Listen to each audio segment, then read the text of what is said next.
சீரான உடல் எடை தந்து ஆரோக்கியமாக வைத்திருக்கும் lion oats family super action family. Deepam விளக்கேற்றும் எண்ணெய், ஒரு தெய்வீக அனுபவம். திருவண்ணாமலை அப்படின்னா அது நெருப்புக்குரிய ஸ்தலம் அப்படின்னு சொல்லுவாங்க. அப்போ நெருப்பு ராசிகள் எல்லாம் திருவண்ணாமலை போங்கங்கிறத சொல்கிறாங்க. இதை எதன் அடிப்படையில் இந்த ராசிகளை நெருப்பு ராசிகள்னு பிரித்தாங்க, இவங்களுக்கு எந்த கோயிலுக்கு போய் வழிபாடு செஞ்சாங்க அப்படின்னா சிறப்பாக இருக்கும். ஜோதிங்கிறோம். அது ஜோதி என்ன ஜோதினா தீபம் ஏற்றக்கூடிய ஜோதி தானே. இது என்னங்கிறாங்க, ஜோதி ஆனவர்களும் அங்கே தான் இருக்காங்க. இப்போ இறந்து போன முன்னோர்கள் அப்படிங்கிறதே வந்து 5ஆம் பாவம் தான், சிம்மம் தான். ஜோதியானவர்களும் மகன்தான், மக நட்சத்திரத்துக்கு உண்டானவங்க தான். ஜோதி அப்படிங்கிறது ஒரு இடத்துல இப்போ தொழில் நல்லா இல்லை அப்படின்னா திடீர்னு ஒரு ஹோமம் போடுறோம்னா அந்த இடத்த பூரா பரிசுத்தப்படுத்திடும். பரிசுத்தப்படுத்தக்கூடிய தீ இதை எப்படி வச்சுருக்காங்கன்னா, இந்த நெருப்பு நில ராசிகள்னு சொல்லி ஒரு சில ராசிகளை பிரிச்சிருக்காங்க. இதை எதன் அடிப்படையில் பிரிச்சிருக்காங்க? இப்போ இவங்களுக்குரிய தெய்வ வழிபாடு, எந்த வழிபாடு இவங்களுக்கு கை கொடுக்கும்? ரிஷபம், கன்னி, மகரம் இப்படி கொண்டு வந்திருக்காங்க. இதில் இன்னும் நிறைய. இதே கன்னியை வந்து விளை நிலமாக வச்சுருக்காங்க, சேரா களிமண்ணா. அப்போ இங்கே என்னென்னா உற்பத்தி பண்ணக்கூடிய, அது எனக்கு இல்லை, நான் வீட்டுக்கு சாப்பிட்றது இல்லை, நான் சம்பாரித்து 10 பேர்த்துக்கு கொடுக்கறது. அப்போ விவசாயம் பண்ணக்கூடிய, அதனால தான் அந்த இடத்துல இப்போது எனக்கு குழந்தை இல்லை நான் வேண்டிக்கிறேன் அப்படின்னா மண் சோறு சாப்பிட்றதும் வாங்கி தெரியுமா, அது அந்த இடத்துல அது வரும், சாப்பிட்ற சோறாக வரும். இங்கே கன்னின்னு வரும்போது அது வேறு, அது கோயிலுக்கு கொடுக்குறாங்க. இங்கே கன்னியில் இருக்கிறது புளிசோறாக வரும். சந்திரனும் புதனும் காம்பினேஷன், புளிசோறாக உள்ள வரும். புதன் வீட்டில் சந்திரனுடைய நட்சத்திரம் அஸ்த நட்சத்திரம் இருக்கு இல்லையா, அதனால் அங்கே எடுக்கும்போது இப்போது இந்த பஞ்சபூத அடிப்படையில் நீர் அப்படிங்கும்போது கரெக்டாக கடக விருச்சகம் வேணும். இது பலகால் ராசி, இது கடகம். விருச்சகம் அப்படிங்கிறது நம்ம ஒரு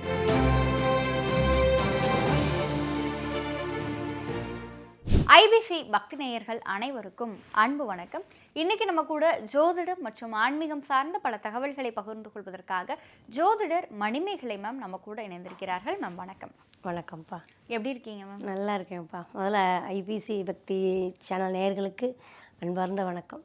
பொதுவாக ஜோதிடத்தில் அந்த ஜாதக கட்டங்களை வைத்து அதில் லக்ன பாவத்தின் அடிப்படையில் இந்த கோயிலுக்கு போயிட்டு வந்தால் இவங்களுக்கு ஏற்றம் கிடைக்கும் அப்படிங்கிறத நம்மளால் சொல்ல முடியுமா?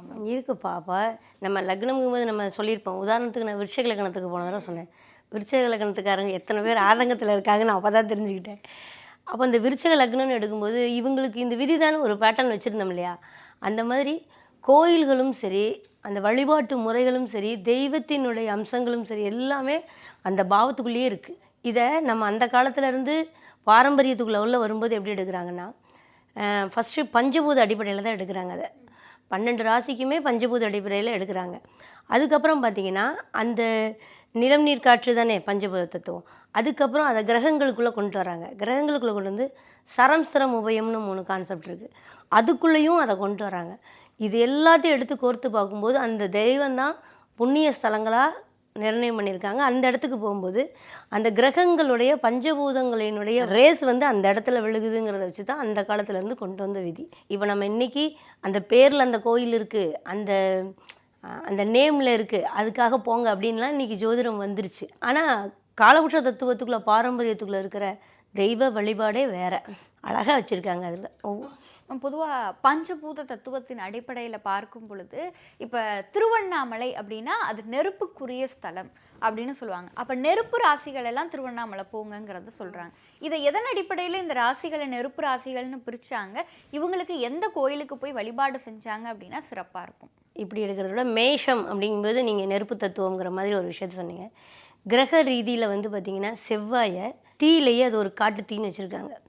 சிம்மத்தை வந்து ஜோதின்னு வச்சுருக்காங்க. இது வந்து இந்த நெருப்பு தனுர்மண்டலத்தை வந்து ஹோமத்தீன்னு வச்சுருக்காங்க. இந்த 3 தீக்கும் வித்தியாசம் இருக்குது. அப்போ இது பஞ்சபூத தத்துவத்தில் அந்த ராசி எப்படி பிரிக்கிறாங்கன்னா, தர்ம திரிகோணாதிபதிகள்னு சொல்கிறாங்க. தர்மம் அப்படிங்கிறது ஃபயர் மாதிரியாம், அது தலைமுறைக்கு வருமா. அப்போது இந்த தர்மம் நீ தர்மம் செஞ்சினா பேரம்பேத்தி நல்லாயிருக்கும் அப்படின்னு சொல்கிறாங்க இல்லையா, அதுதான் 159.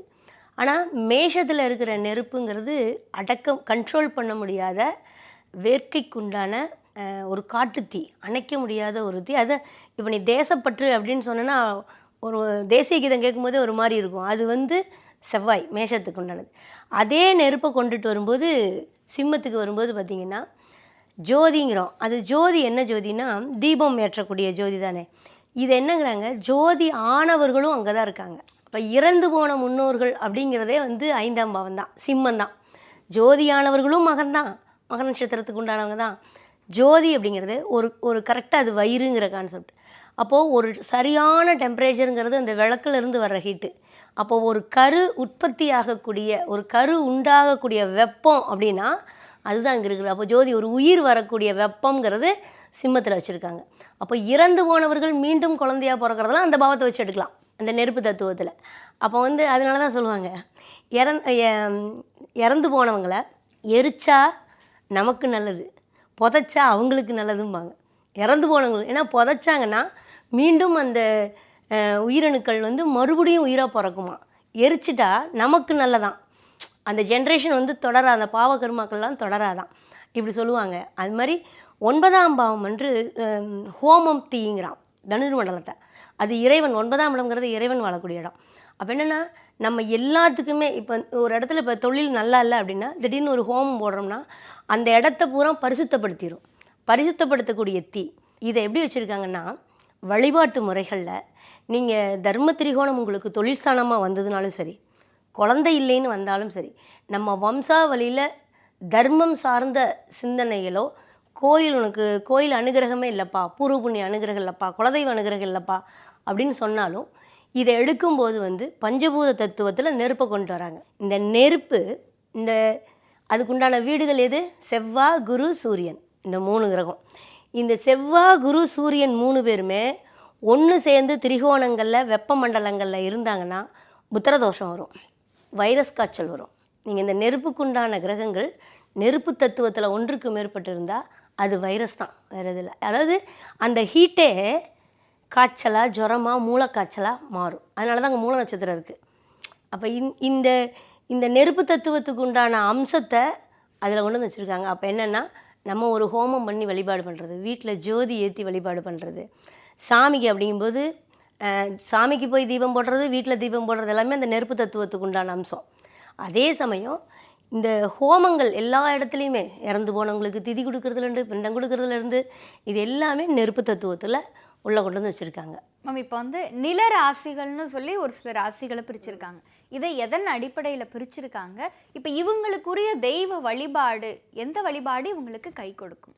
இப்போது நிலத்தத்துவம் அப்படின்னு எடுக்கும்போது ரிஷபம், கன்னி, மகரம் இப்படி கொண்டு வந்திருக்காங்க. இதில் இன்னும் நிறைய உள்ள கேட்டகரிஸ் நிறையா இருக்குப்பா. நாங்கள் ஜாதக பலன் சொல்லும்போது அதற்கான வழிபாடோ இல்லை அவங்க எதுக்கு கேட்குறாங்களோ, ஒருத்தர் தொழில் கேட்பாங்க, ஒருத்தர் குழந்தைக்கு கேட்பாங்க, ஒருத்தர் எக்ஸாமில் பாஸ் பண்ணணும்னு கேட்பாங்க, பல ஆங்கிளில் கேட்பாங்க. அப்போது அந்த ராசியினுடைய அமைப்பை வச்சு நாங்கள் அந்த பாவத்தை வச்சு எடுத்து சொல்லுவோம் பலன் சொல்லும்போது. ஆனால் இப்போ நம்ம அதை மேலோட்டமாக தான் சொல்கிறோம். இப்போ நிலத்தத்துவம் அப்படின்னு வரும்பொழுது ரிஷப, கன்னி, மகரத்தை சொல்லுவோம். இப்போ ரிஷபம் அப்படிங்கும்போது வந்து பார்த்திங்கன்னா நிலம், அது என்ன நிலம்னா இந்த நிலத்தையும் 3ஆக பிரிச்சிருக்கான். அதாவது நம்மளோட பாட்டம் போட்டெல்லாம் எங்கேருந்து எப்படி கண்டுபிடிச்சாங்கன்னு தெரில. இந்த ரிஷபத்தில் இருக்கிற நிலம் நம்ம உண்ணக்கூடிய பருப்புலேருந்து, ஜீரகத்துலேருந்து, அது ஒரு அஞ்சலப்பட்டி வீடுன்னு சொல்லுவாங்க. அப்போ உணவு உண்ணக்கூடிய, சமைச்சு போடக்கூடிய அந்த நிலத்தத்துவம், அதற்கு தேவையான அனைத்துமே, சாப்பாட்டுக்கு உண்டான அனைத்துமே ரிஷபராசியில் தான் இருக்குது. இப்போ இந்த நிலத்தத்துவம் எடுக்கும்போது இப்போ நம்ம தர்ம திரிகோணம் போது நீ நல்ல நேம் வாங்கணும், பரம்பரை வளர்க்கணும், உன்னோட குலதெய்வம் பேசணும்னா நம்ம எப்படி நெருப்படுகிறோமோ, சூரியன், குரு, செவ்வாய் எடுத்தோமோ, அதே மாதிரி நிலத்துக்குன்னு வரும் பொழுது பார்த்திங்கன்னா சுக்கிரன், சனி, புதன் தான் வருவாங்க அந்த ராசி மானத்துக்கு.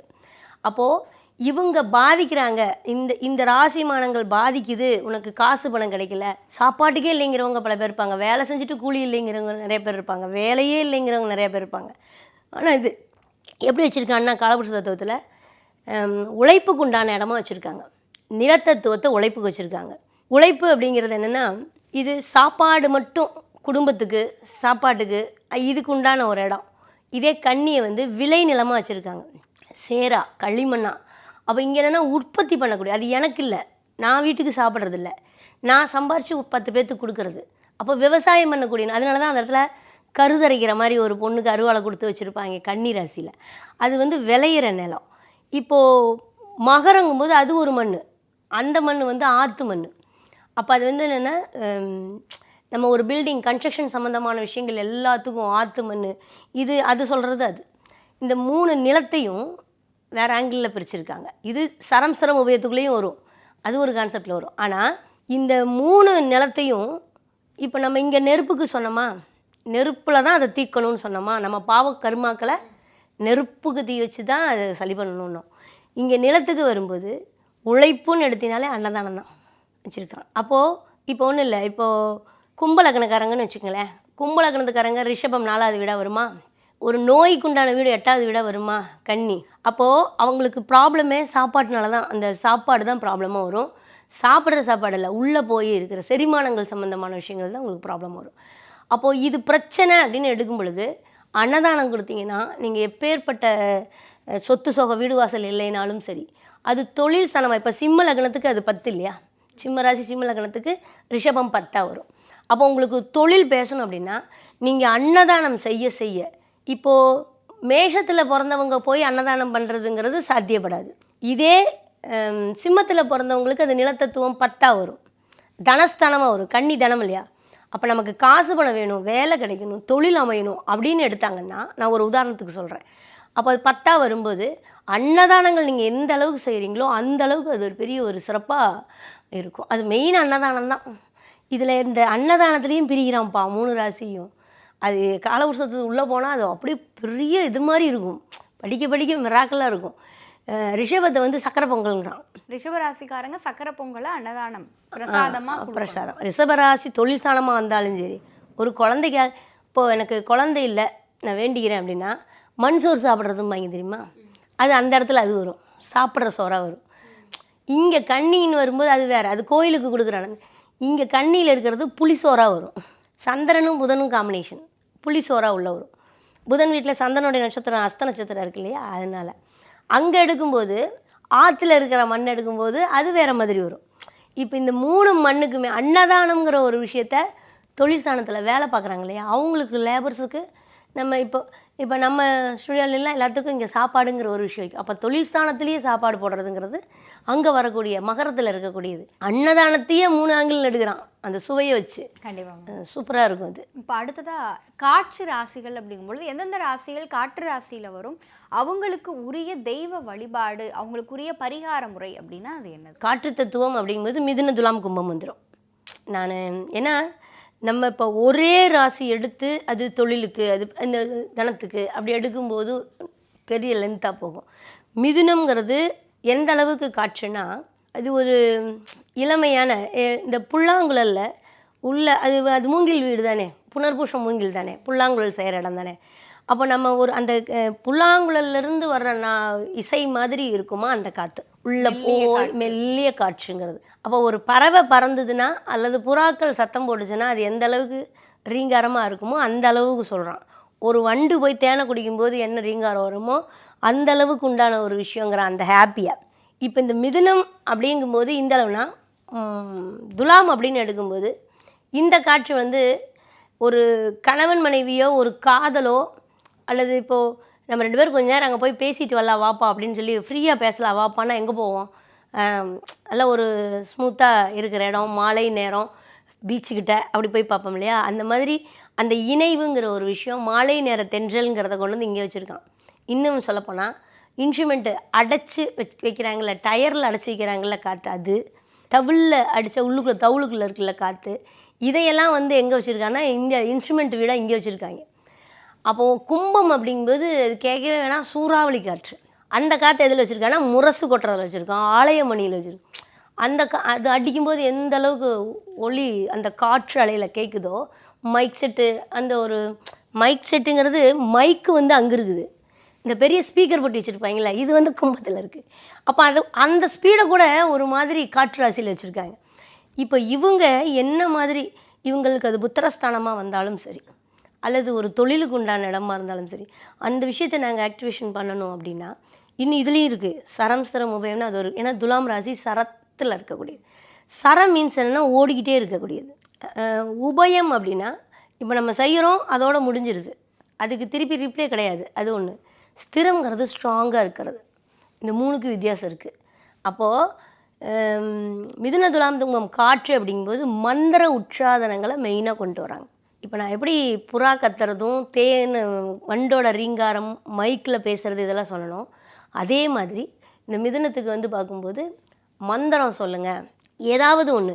இப்போ உங்களுக்கு படிப்பு இருக்கா, மைண்டு டிப்ரெஷனாக இருக்கா, நிறைய மிதுன ராசி மிதுன லக்னக்காரங்களை பார்த்தீங்கன்னா மியூசிக் பாட்டு கேட்டுகிட்டே வீட்டில் வேலை செஞ்சிட்ருப்பாங்க. படிக்கிற பிள்ளைங்க கூட டிவியில் பாட்டை போட்டுவிட்டு தான் படிக்குங்க. இதெல்லாம் மிதுனத்துக்கு உண்டான அமைப்பு. இல்லைன்னா அந்த பிள்ளைகள் படிக்கவே தோணாது. அப்போ அந்த மியூசிக் வீடு அது.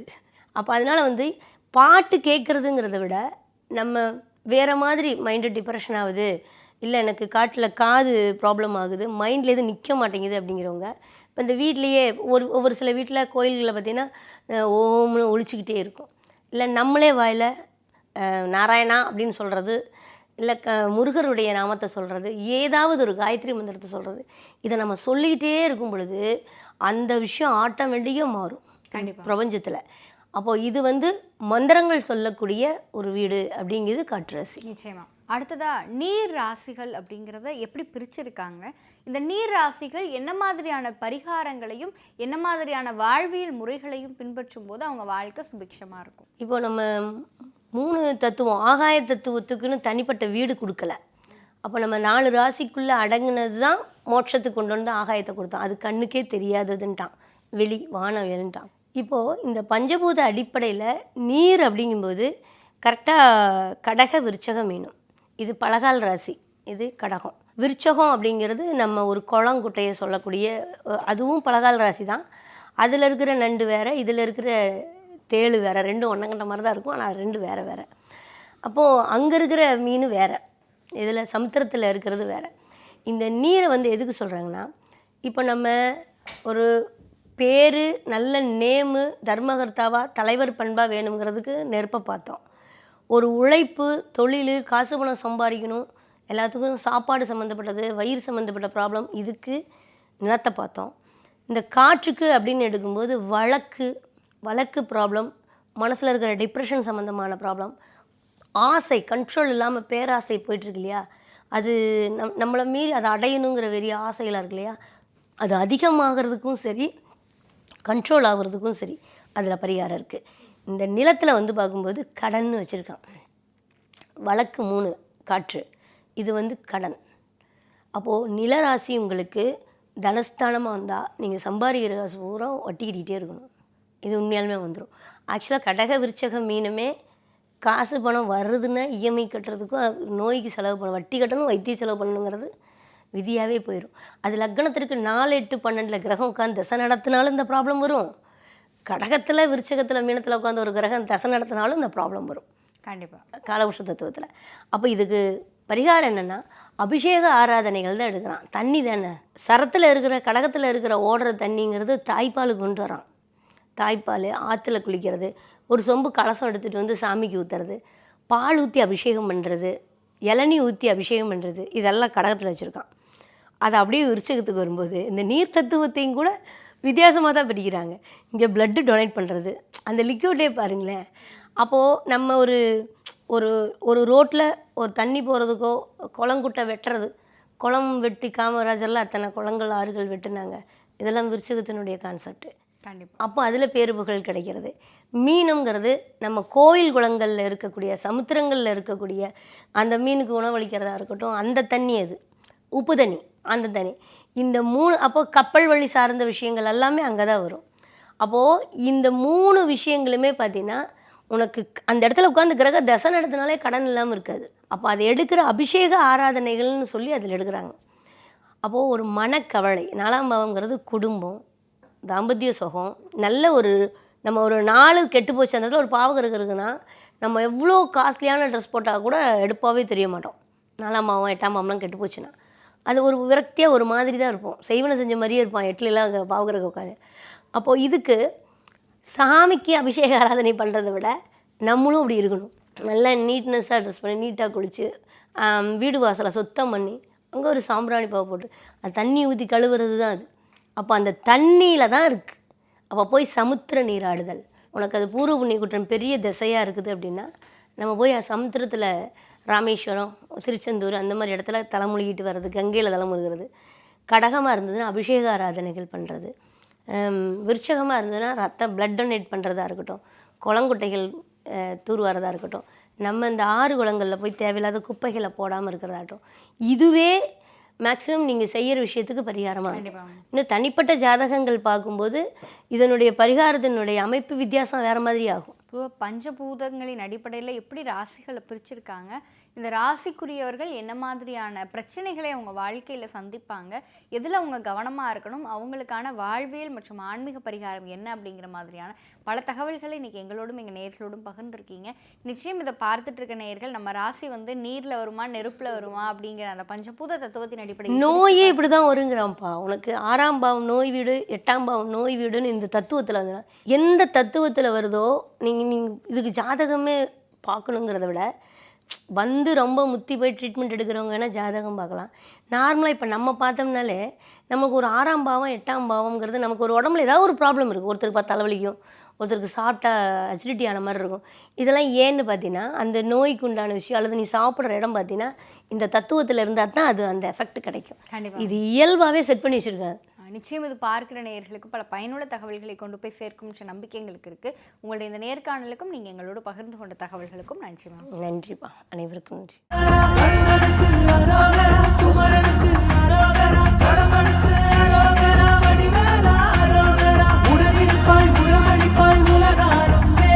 சீரான உடல் எடை தந்து ஆரோக்கியமாக வைத்திருக்கும் lion oats family super action family.